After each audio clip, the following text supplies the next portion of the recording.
Richard Dawkins evoca dois outros ainda mais conhecidos, Deus e Charles Darwin, embora não necessariamente nesta ordem de importância para o cientista e autor britânico que o Milênio encontrou no Brasil. Quem não leu Deus, um Delírio, ou O Gene Egoísta, ou outros dos muitos livros do biólogo Richard Dawkins sobre religião ou evolução, poderia cometer a imprudência de achar que ele considera Darwin e Deus a mesma pessoa.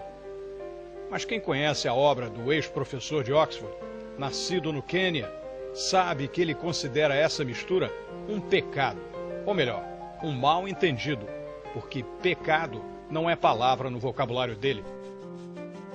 Ciência e religião não se misturam no mundo de Dawkins. Ele endossa a primeira, rejeita a segunda. Uma postura audaciosa para trazer a um país tão religioso quanto o Brasil. Mas Dawkins não foge desses desafios e trouxe sua visão e experiência convidado pela organização da FLIP, a Festa Literária de Parati, no Rio de Janeiro. Foi lá, durante a apresentação do professor Dawkins, que gravamos este milênio especial, que será exibido em duas partes. We will talk about evolution in a moment, but I'd like to start off with your other book, which is about God.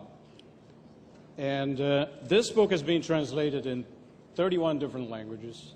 It's been selling very well in many countries, including very religious. So the question comes to mind, do you think there are a lot of closet atheists out there hiding and embarrassed to expose themselves as non-believers? I certainly hope so, and I do think so. I have traveled a lot in the United States promoting the God delusion, and I particularly have traveled in parts of the United States that are described as the Bible Belt.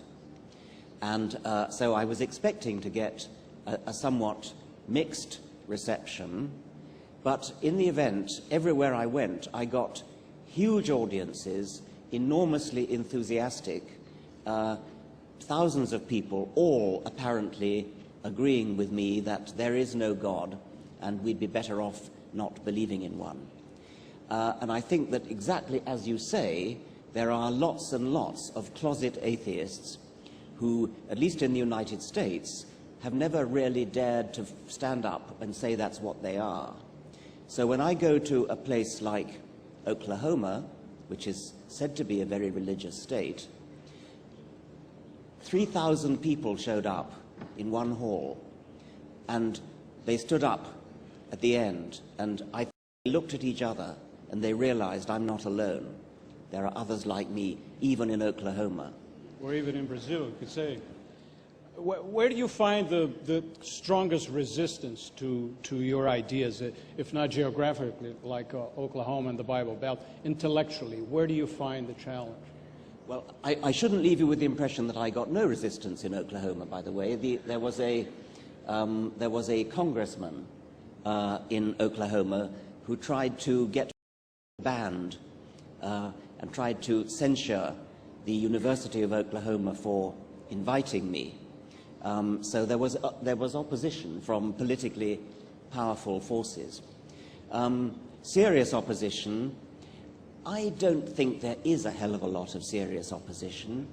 There is, I think the most serious criticisms I get are from people who say, I'm an atheist, but, and I'm getting very, very used to that phrase, I'm an atheist, but, and they accuse me of being impolite, discourteous, not sufficiently sympathetic towards religious people. I think that's a misperception, by the way. I think that there is a general feeling, we've all been brought up to believe that you mustn't criticize religion. You cannot criticize religion. And therefore, even a fairly mild criticism of religion sounds aggressive, sounds strident, sounds shrill. Actually, I would like to think that The God Delusion is quite a funny book. I don't know whether the humor shows through in translation, but I hope so. The book makes clear that you would prefer to see a world without religion.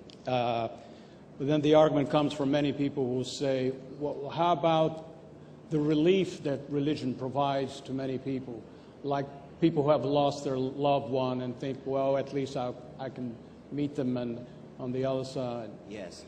I do think that's a serious point. People do undoubtedly get consolation from religion. The first thing to say about that is that because something is comforting and consoling, that doesn't, of course, make it true. It's obviously a logical fallacy to suggest that because something makes you feel good, that makes it true. There are those who would rather not hear the truth, and a good test would be, would you wish your doctor to tell you when you have a fatal disease? Some people would prefer not to know when they have a fatal disease. Some people would prefer their doctor to tell them.